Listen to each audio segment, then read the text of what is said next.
fondamentalement? Non, d'abord, quand j'ai entendu parler de cette fusion, il y a une image qui m'est passée par la tête. L'image qui m'est passée par la tête quand j'ai entendu parler de cette fusion, c'est comparable au mariage de deux personnes drépanocytaires.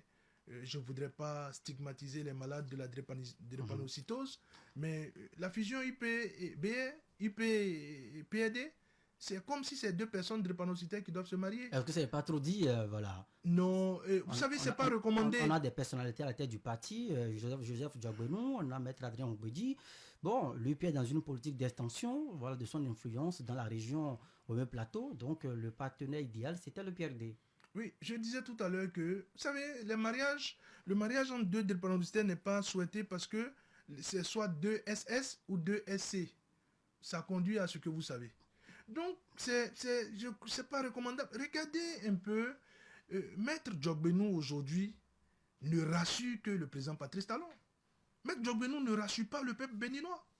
Quand vous regardez l'évolution depuis 2016 de Maître Diagbenu, il y a des questions à se poser. Et pour ça, je trouve franchement que ça désole.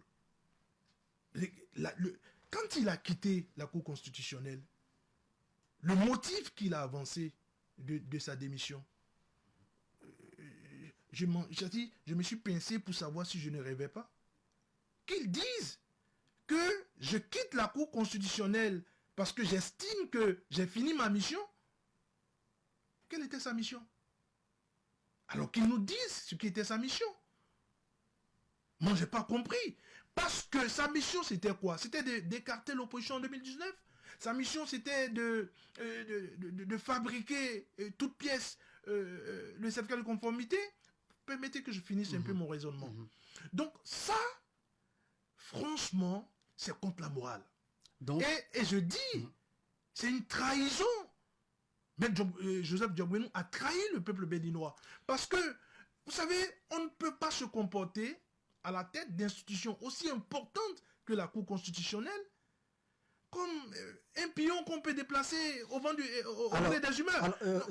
Pour permettre que je finisse rapidement. Nous parlons de la fusion. Nous parlons de la fusion. Oui, non, je parle d'abord des individus avant d'en arriver à la fusion. Là, nous parlons des institutions, des partis politiques en réalité. Vous savez, la fusion... Avec le jeu qui s'annonce là, est-ce que vous ne pensez pas que ce jeu-là va avoir des incidences sur la compétition électorale de 2023, puisque vous vous annoncez déjà candidat?